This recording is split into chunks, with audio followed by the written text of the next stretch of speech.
Hi, thank you all so much for joining us tonight at our third town hall event for Pensacola young professionals looking at race relations and how to turn data into action. We are so happy to have you all here tonight to talk about these issues in our community and really hopefully begin to see our community able to make a difference and improve the quality of life for everyone. So welcome. I'd like to introduce our panelists before I get started here today. Unfortunately, there was some last minute conflicts and Drew Buchanan and Councilwoman Broughton were not able to join us tonight, but we are excited to have Pastor Tyler Burns and Dr. Wiley available for us tonight to talk to us about these issues. Pastor Tyler Burns is a pastor, professional podcaster, TV show host, writer, and cultural commentator. He's a native of Pensacola and currently works as the lead pastor of New Dimensions in Pensacola. He also serves as the president of a national organization called The Witness, which is committed to educating and empowering Black Christians, and is the host of the Pass the Mic podcast. Locally, he serves as the equity representative for Achieve Escambia, which is a cradle to career organization. He is also a proud husband and father of 2 children. Dr. Wiley is a recently named Vice President of Corporate Culture at Innisfree, though she's been with the company as Director of Culture for years prior. In her role at Innisfree, she's responsible for diversity training for employees, promoting inclusion, writing blog posts, and developing diversity manuals to serve as a guide for the company, but also to share with other companies and organizations. After she completed school, she served for the YWCA, helping women in non-traditional employment roles in the early 1980s, and also worked for 24 years at EWF, including serving as a senior associate dean of students and director of the Student Disability Resource Center. And while there, she earned her doctorate in diversity studies. So welcome you both for being with us tonight. So before we get started into some of the questions that we have for you all tonight, we wanted to talk a little bit about the survey in general. So this survey was conducted in the fall of 2020, and about 800 Escambia County residents were surveyed. This accurately represents the demographic breakdown of our community, meaning the ratio of the respondents' gender, race, age, political affiliation, and area of residence mirrors the county's real statistics. What that means is that it's a very small margin of error. If we were to survey the entire population of Escambia County, that true figure would be within a less than 5% difference than what you're going to see here tonight. We're able to do this through generous funding of Quentin Rishi Studer, which allows us this poll to be conducted by Mason-Dixon Polling. They are a nationally known company out of Washington, D.C. This allows us to make sure our data that's coming from this survey is non-biased and is using proven strategies for polling and results. So as I said, the residents were surveyed randomly using Florida voter registration and fairly reflect the demographics of our population.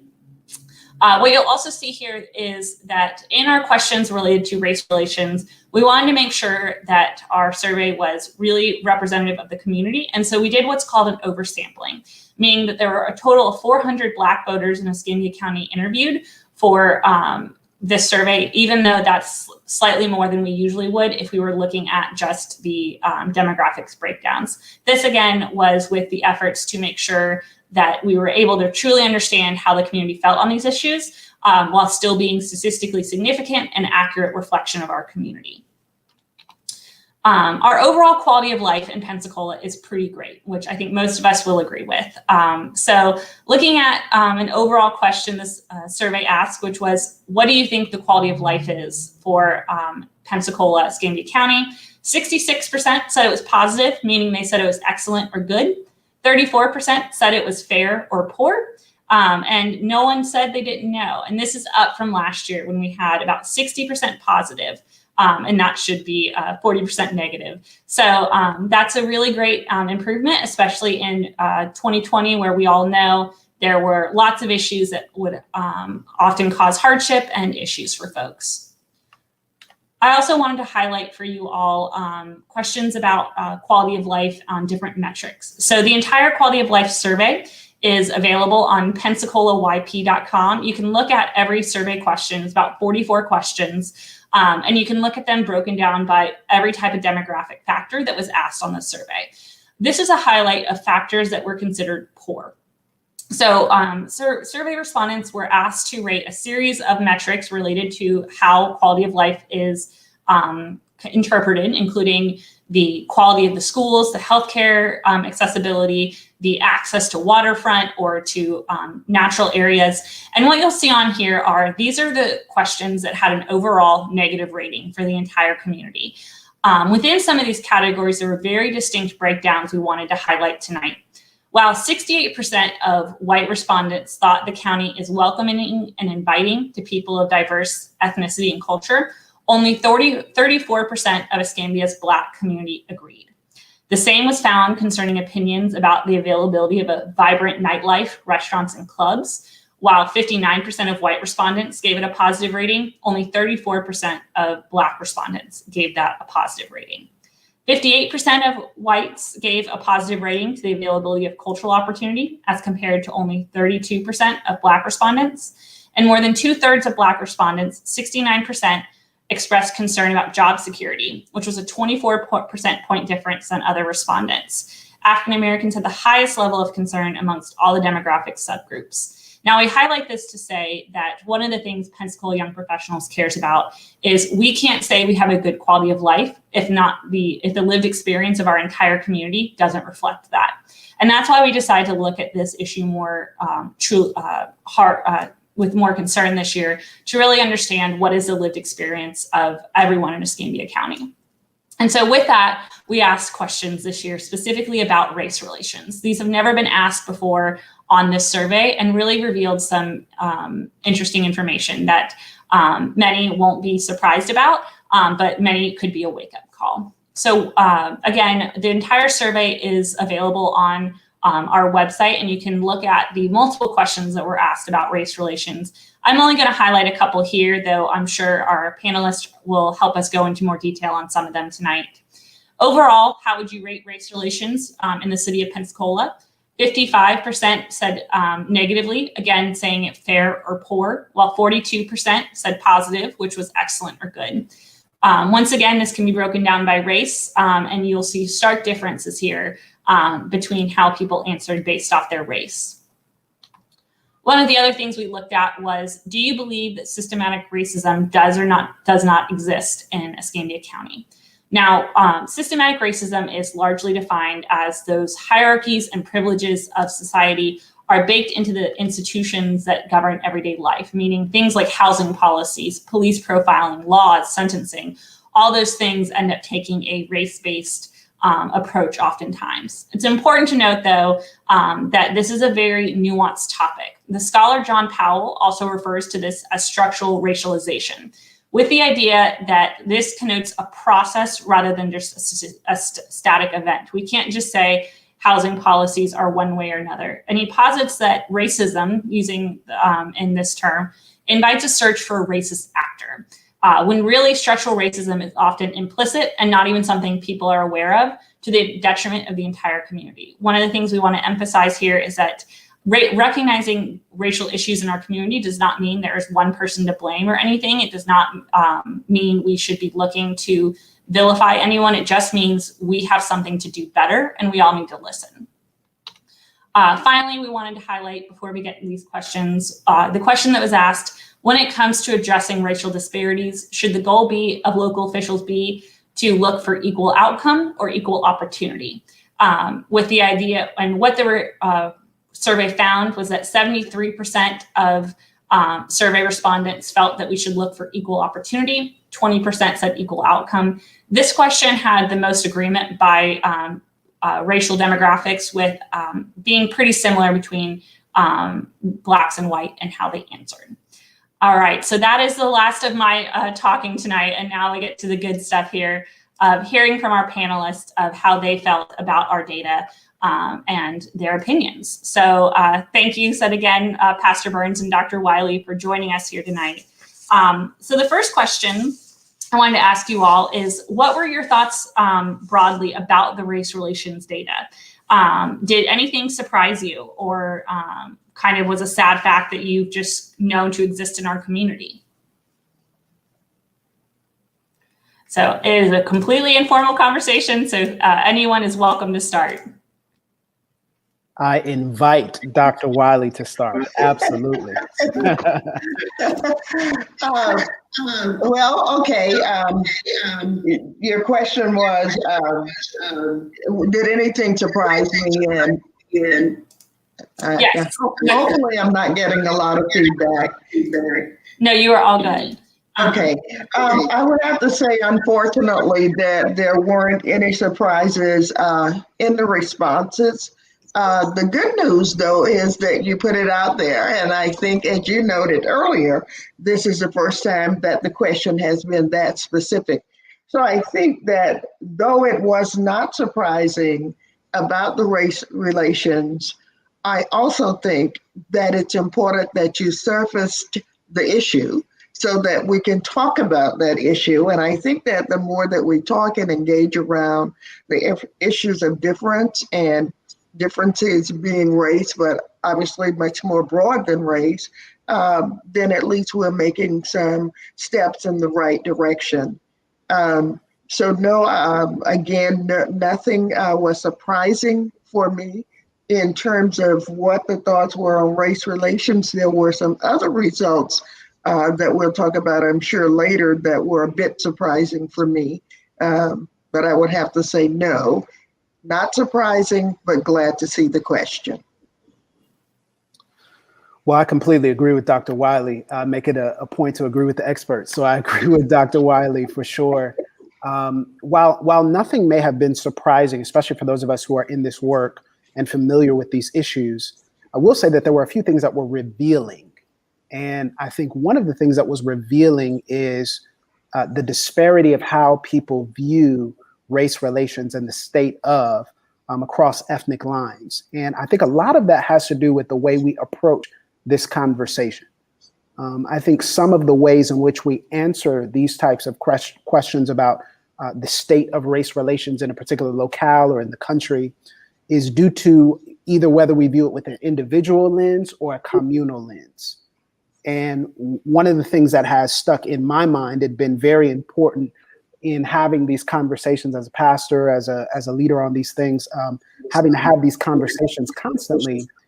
It's been interesting to see that many people on one side would view these issues in an individual lens, and they would take stock of whether or not they themselves have positive connections with a member of the opposing or separate race.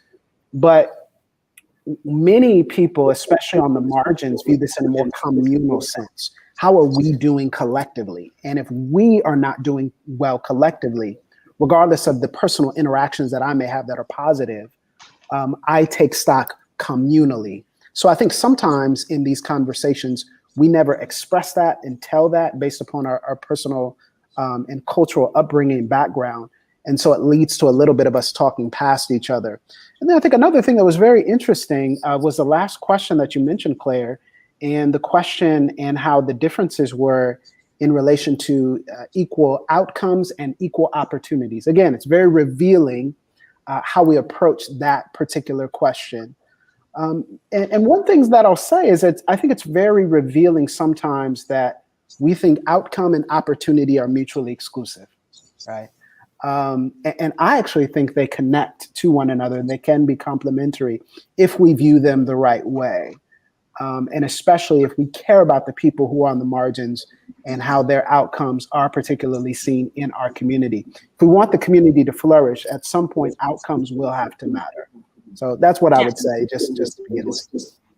Yeah, and absolutely, actually would love to, as you bring that up, get y'all's thoughts on that last question a little bit deeper of the outcome versus opportunity, because one of the limitations of doing a survey like this is that we can't get into a ton of qualitative detail. I'm a researcher myself, so you always want to know the why behind why someone answered that. And so the surveyors don't tell them this is what equal opportunity is or this is what an equal outcome is. That's left for them to kind of subjectively think about. Which, as you said, can everyone's going to have a little bit of a different opinion on what that looks like and how those connect. So I'd love to hear y'all's thoughts on how go into a little more detail about how that connects. And Dr. Wiley, your thoughts on how those two differ or intersect. Well, I have to echo what Pastor Burns is saying, certainly he had some really outstanding points that he made, and it's ironic that as he was saying that they're not mutually exclusive, I had thought the same thing, that outcomes and opportunities certainly are on a continuum. Because sometimes the opportunities is what leads to the outcome. So the question for me has to be not an either or, but an and. And I think when we talk about opportunities, you're exactly right, Claire, when you say, what do we mean by opportunities? Because it is the lenses through which people look. If they say, oh, well, everybody in America has equal opportunity to A, B, C.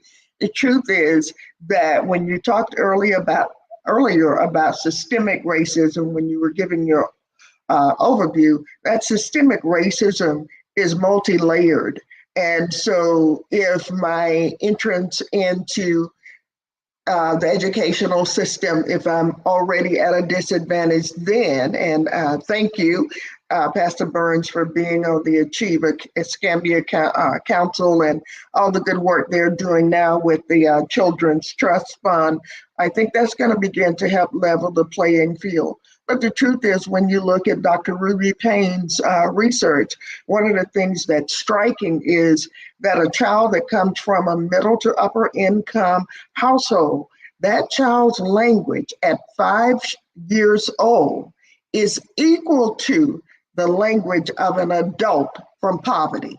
So if we're looking at that, and you said, well, this child who came from that poor background and the one who came from a higher income background, well, they have the same opportunity. Indeed, they do not, because they're already starting at a disadvantage. So when we talk about opportunity, the question must be asked, the opportunity to do what? To learn, to enter the system prepared, to have the pathway smoothed out so that it does begin to level out, to have people actively putting resources into impoverished communities, the ones that we say now underrepresented communities, whatever the new language is, the reality is that without the efforts of the entire community, and that having to be money and people. It's not just the resource of money, but it's also the resource of persons. So for me, it is at those points when the opportunities can be defined differently, only at the point that my opportunity to get there has been leveled. Wow, that is brilliant. That's brilliant, Dr. Wiley. I completely agree. And I think a lot of this, Claire, has to do with the way when we say disparities, it is important for people to say we're moving out of something that is merely our individual sentiment, and we're moving into justice. And, you know, I love Cornel West's definition of justice, a kind of armchair definition where he says justice is what love looks like in public. So if we claim to love our neighbors and care about our surrounding community, well, then how love is often expressed is not just through charity or sentiment, but it's also through substance. And I think one of the things that is important when you are in the work of justice is that if we are committed to justice, if we say that is what we desire, then we must be committed to substance over sentiment. And sentiment is important, but we must be committed to substance. And substance gets into what are the outcomes that affect people, especially the people who have been underrepresented in legislation, in positions of power, and also in terms of opportunities, as Dr. Wiley was mentioning. So I completely agree. I think that is essential for us understanding what to do with disparities, where relations might be something that is interpersonal. Disparities gets into our systems and our structures and our policies. And I think also recognizes that with any disparities, you need to be cognizant that in the search for recognizing or acknowledging disparities, you don't continue to other folks by automatically assuming they are in the group that is at that disadvantage, as you said. And that's where I think especially that justice lens come in, because it's all about, while you the othering is where it needs to end, full stop. And there has to be that moving forward together rather than moving forward to make them, as, sometimes I think that performative action can unfortunately be sometimes. And Dr. Wiley, you sort of referenced this earlier, that there were other questions that surprised you. So I'd love to get into that, is that we saw there was a difference in intensity between how respondents answered on many of these questions. Now, tonight I highlighted just some of those racial differences, but there were certainly differences by race or by gender and by income. One of the ones I pointed out at one of my presentations was that city council performance was very different between males and females. Not sure why, but there it is. So there's always going to be those differences, but it was particularly intense on some of those questions I highlighted today. So were there some of those other questions that surprised you? And not even just purely about race, about just the questions in general that you were looking at in terms of how people answered? Well, it was surprising to me that you picked almost all the same ones that I was going to mention. So one of the ones, though, that I was thinking about is this whole idea of systemic racism, that 82% of the Black respondents said that, yes, it's real, it happens, as compared with 53% of the white respondents. That's a 30% discrepancy. And I think that's incredibly significant and eye-opening. So the lenses through which we look will certainly vary greatly. And I think when Pastor Burns was speaking to all those things that are that happen, that I like to use the term, the taken for grantedness. Well, this is the way it's always been. So it seems to be the expectation that this will happen for me, while this will happen for the other. And I think to open our eyes to see when those differences are occurring, awareness is so important. So just beginning this conversation is a good place to make people more aware. I was also interested in the quality of public schools. In looking at that, by district, most of the respondents were in the high 20s as to whether or not they thought that schools were high quality.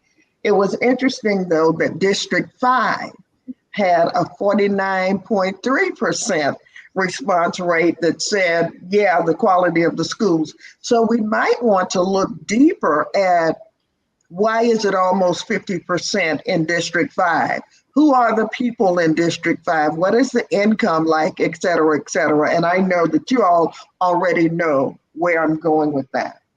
We looked at public safety and low crime.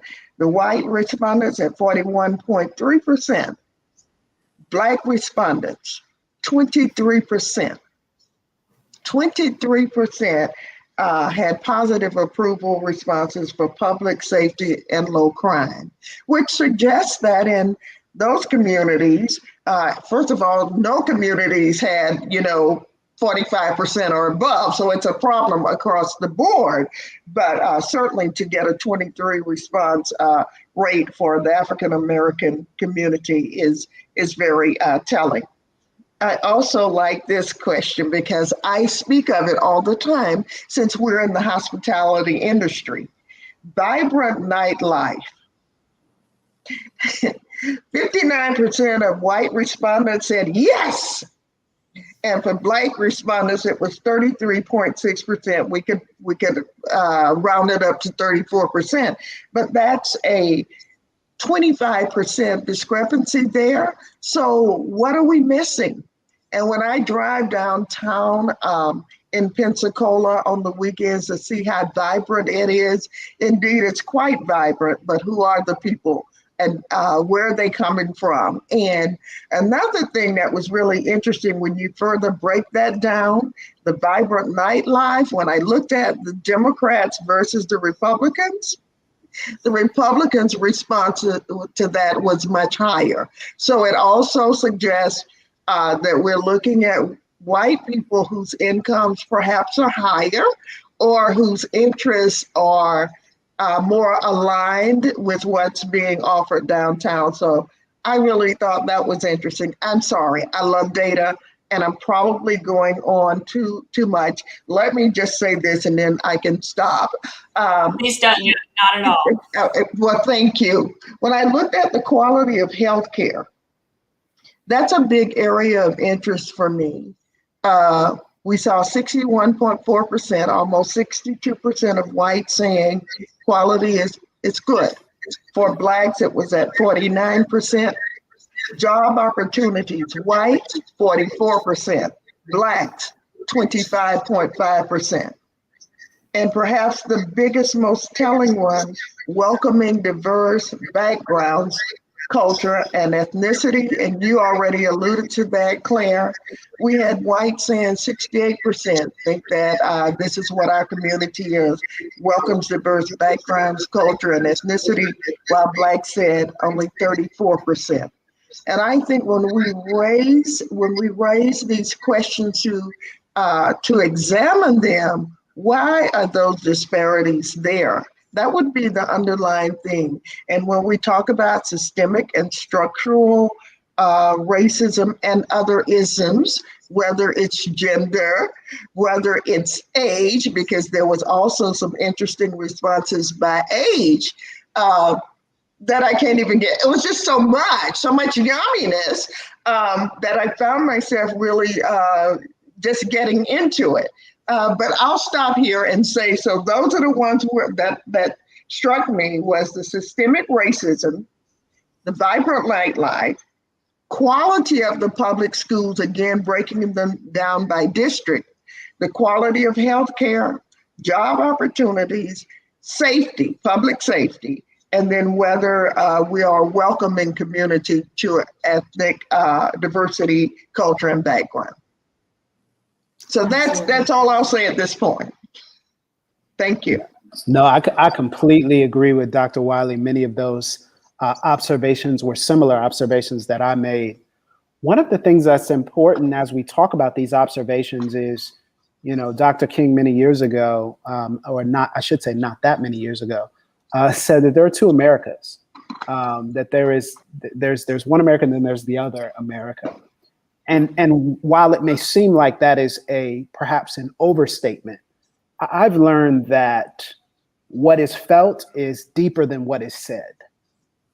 And oftentimes we look at results or statements or proximity, and we think that everything is fine because of what we saw or what we looked at. But this data is extremely helpful, and it only scratches the surface to what people actually feel. And so the task of us all is to find out what is being felt in relationships, what is being felt in our local communities and our neighborhoods, and how can we bridge that gap? Absolutely. And I know one of the things when we were first getting into this data that, I had, to really recognize is, as we said before, is that everyone's going to be looking at this in a different lens based off their lived experience. And that is really important to recognize that. And I will just say, as a white person, that I encourage any, person not of color that's looking at this data, don't get offended or don't, automatically assume, well, this isn't right. Because everyone's coming at it with such a different lived experience. And I think, Pastor Burns, I don't quite think it is an overstatement to say there are two different Americas, unfortunately, because I think it has become the world we live in. And when we were looking at creating this story, or creating this data and looking into this, one thing that PYP kind of adopted was that this might be good trouble. This is the type of trouble that John Lewis was referencing, is we're getting into good trouble, and this is what we want to get into.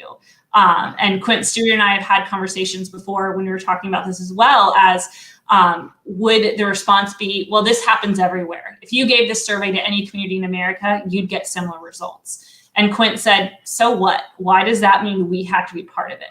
If we're talking about Pensacola and all becoming this next strong town and being this place to live for, great places, it has to be a great place to live for everyone. So we have to begin scratching the surface, and we have to begin to have these conversations with everyone and making people sit in that uncomfortableness or sit in that vulnerability because we recognize there is that emotional vulnerability to talk about lived experiences on either side. But you have to actually make that community we all want to live in, that we all should want to live in. And to that point, Claire, one of my friends is a historian, Jamar Tisby, and he taught me this principle of contingency in the study of history.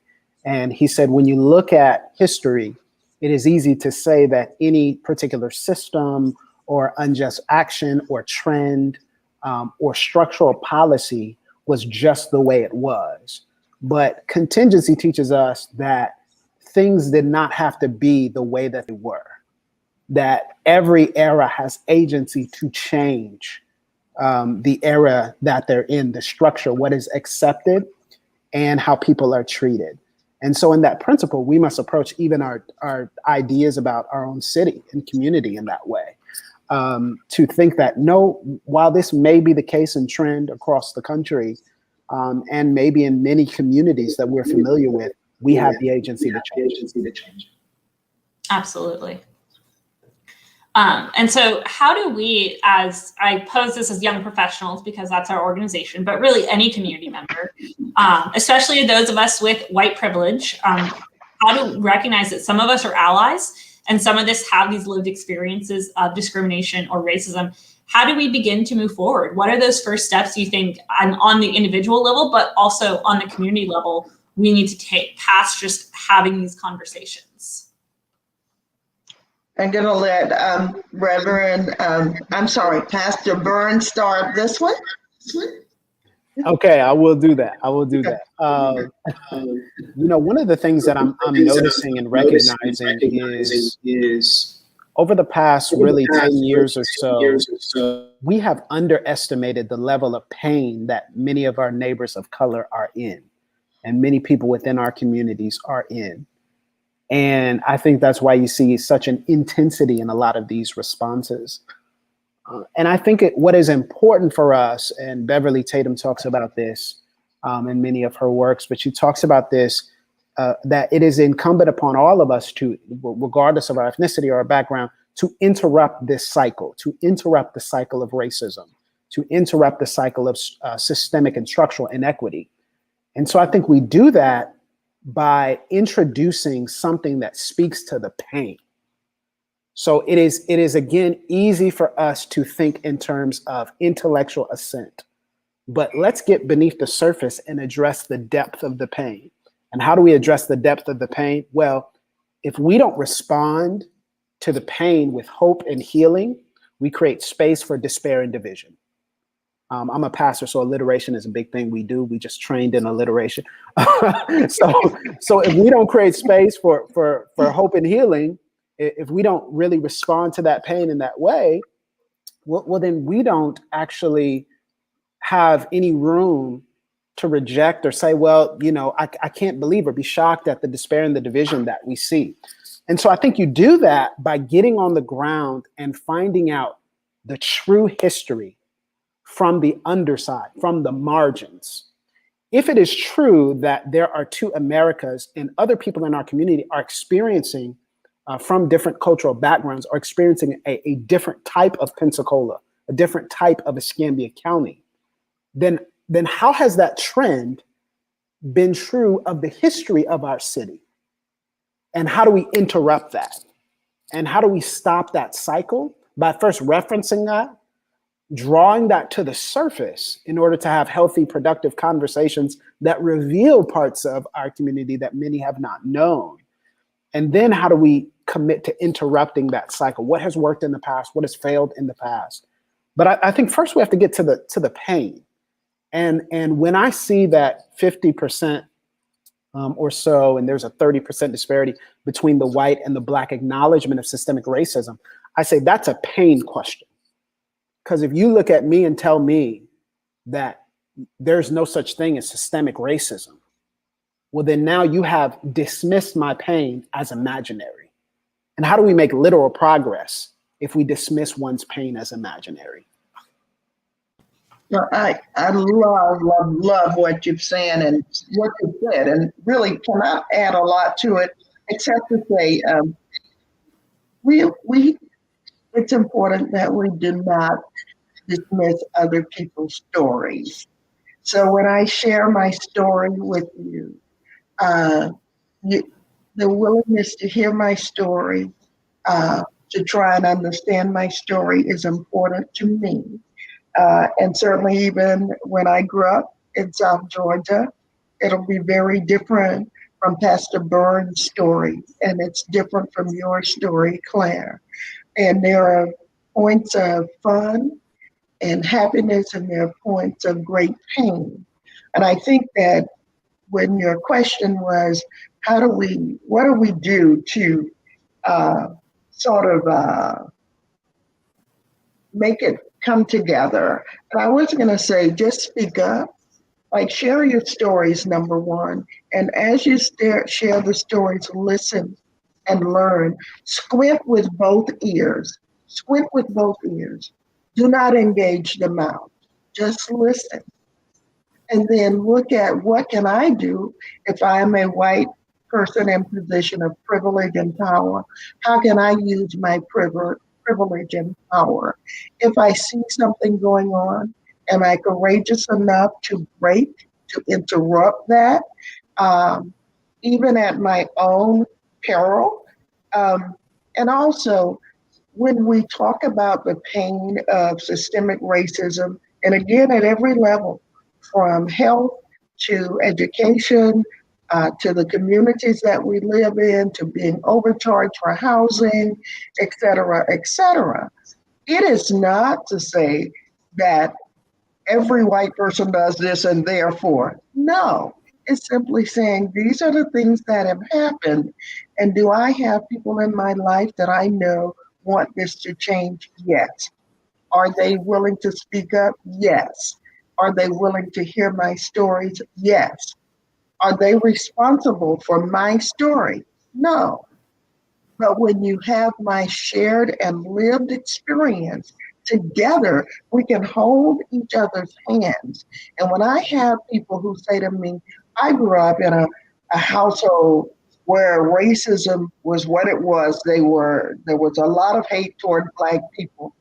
I am honored to hear that, because it says to me that they too are making themselves vulnerable, so that we begin to, again, hold hands and climb toward a different future in America.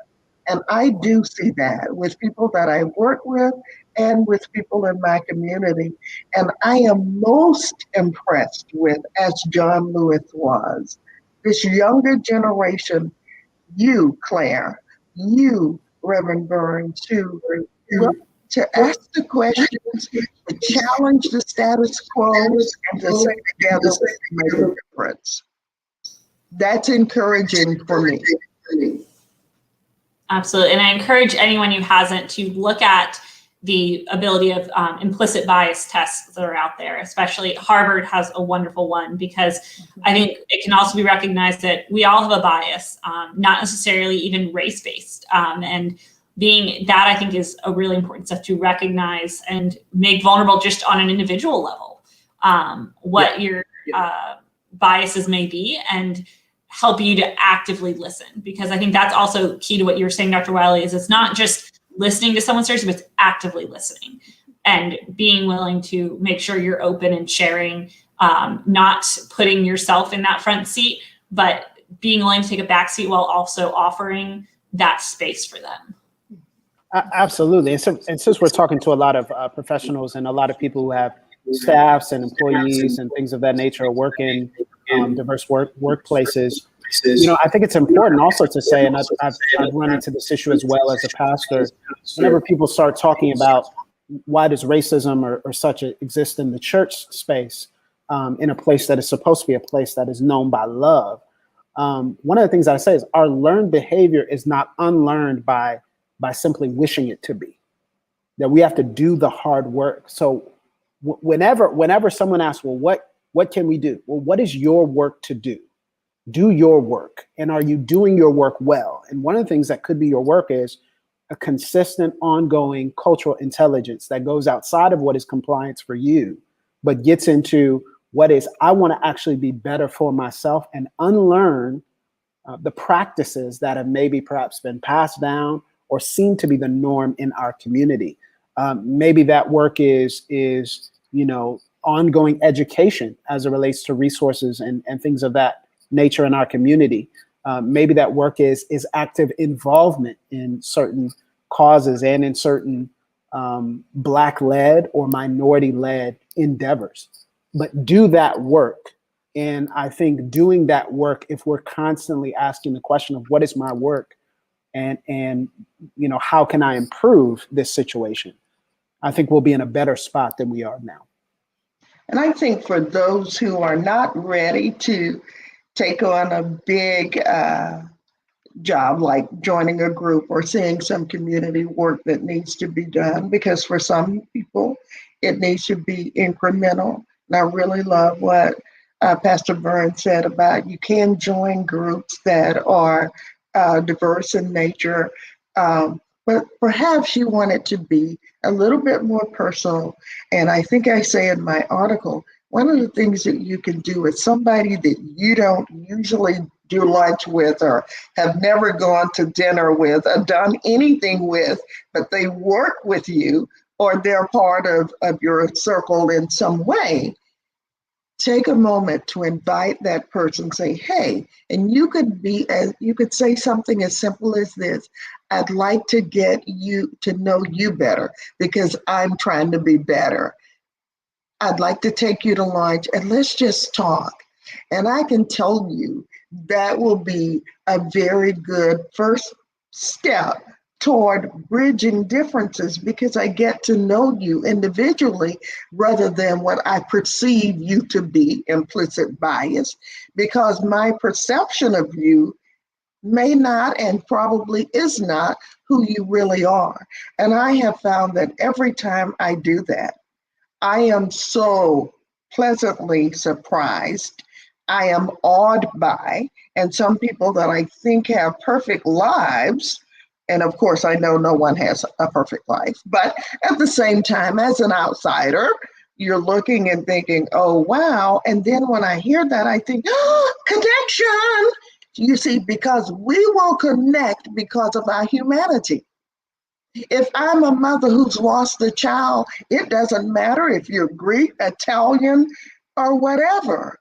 We will have that in common. We will share that. And therefore, we can begin to build. And I was talking yesterday, I along with another woman, started this breast cancer support group. And I called one of the women whom I don't know. I've only met her once. We've been doing Zoom. And I said, hey, it's Lusharon from our Table Talk Cancer Support Group, and I'm just checking in. And she said, oh, I'm so glad you called. You're the first one that called. And she just went through all of her chemo and what that feels like to be on the other side of chemo. Been there, done that. I understand it. And this young lady was from Turkey. So you see, it really doesn't matter where I am from. It is the lived experiences that we have through our humanity that will connect us if we will just start the conversation. And again, squint with both ears so that I will hear your story.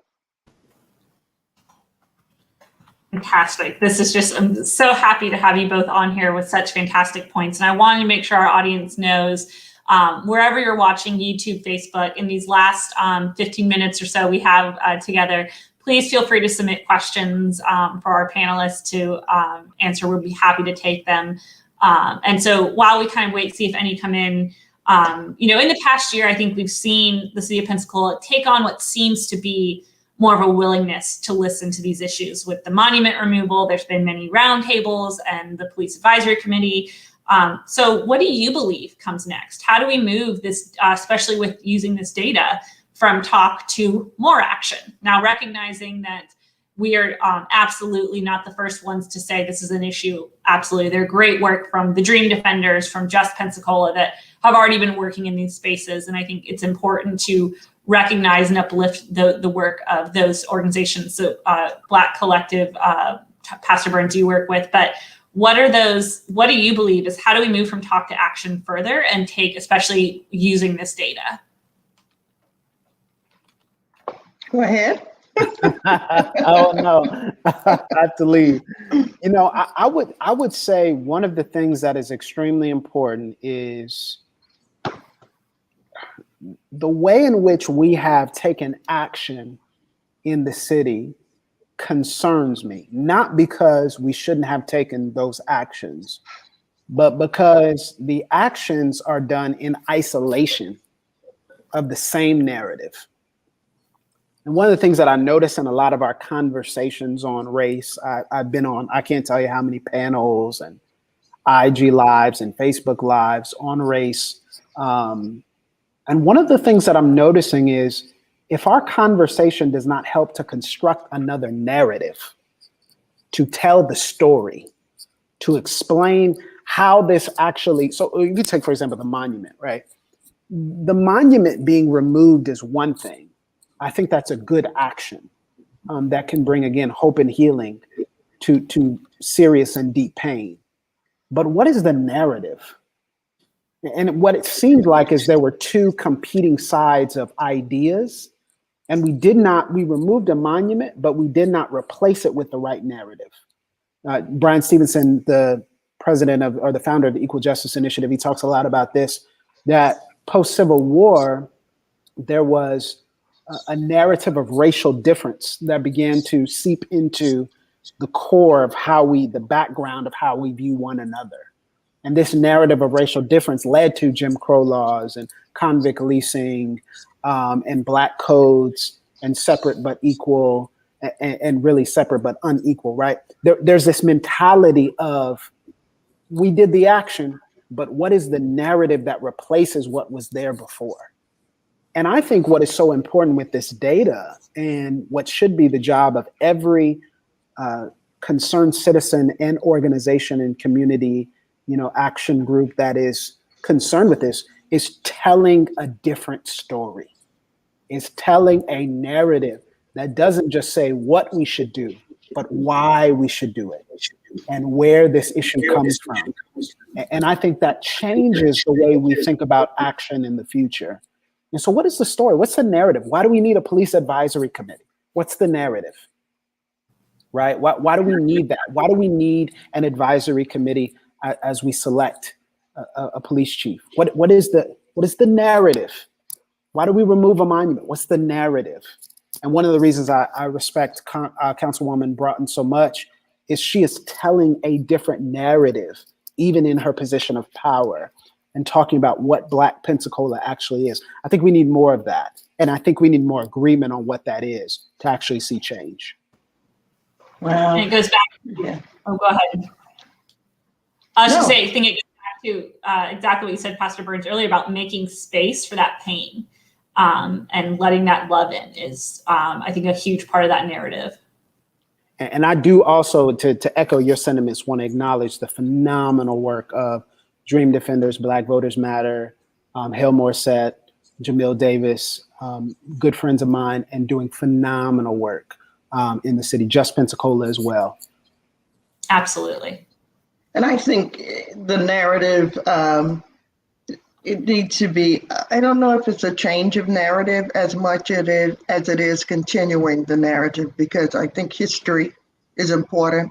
I think what you just talked about, Pastor Burns, in terms of how it came to be. How did this come to be? When we look at the Dred Scott decision, Plessy versus Ferguson, Higher Education Act of 64, Civil Rights Act of 65, et cetera, et cetera. Why? Why did those things have to happen?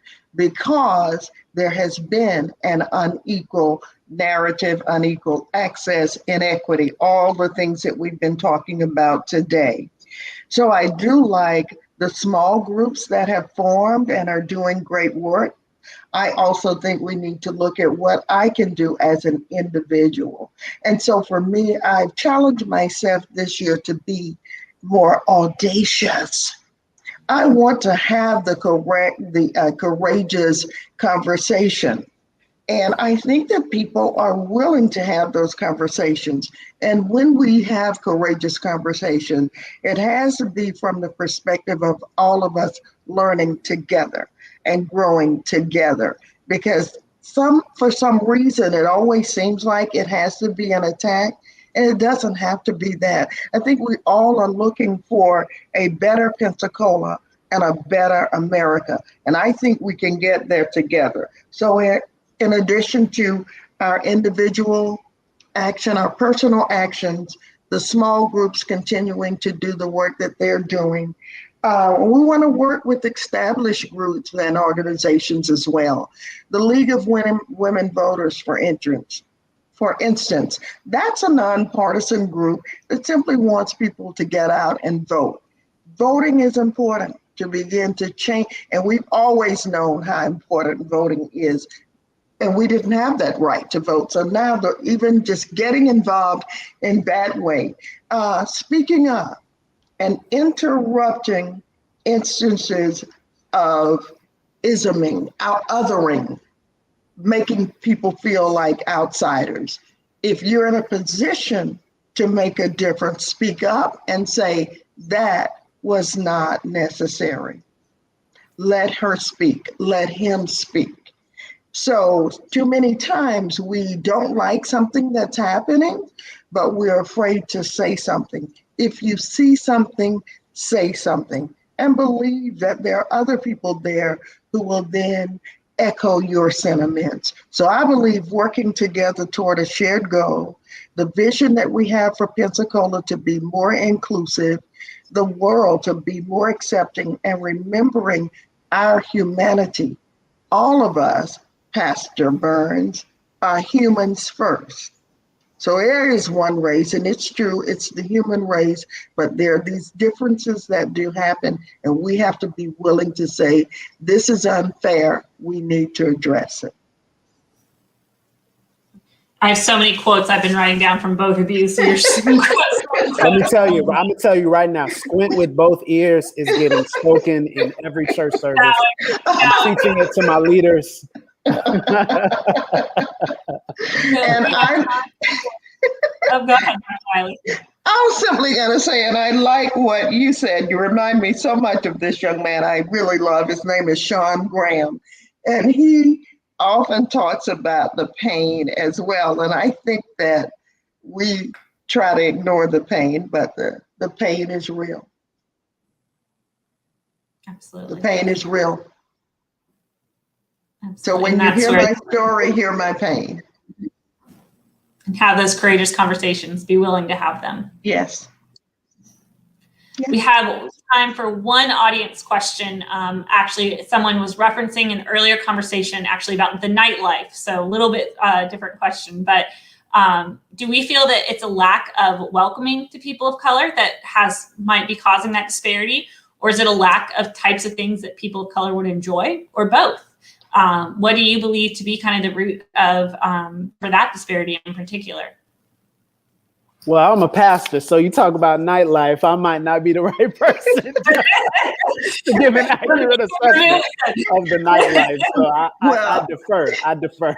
Well, I will. I think. I'm glad to be deferred too. And I think the answer to both of your questions is yes. Yes, it's what's being offered, and yes, a lack of comfort in the spaces.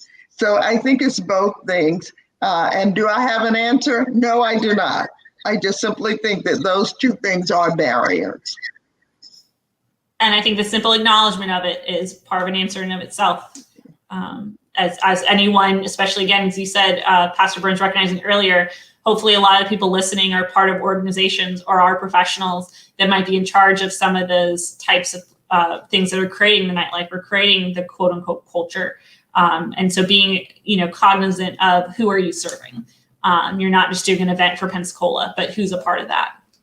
I think that is so helpful, Claire, because, sometimes we create opportunities, and this gets back to, I think, some of our opportunity outcome question.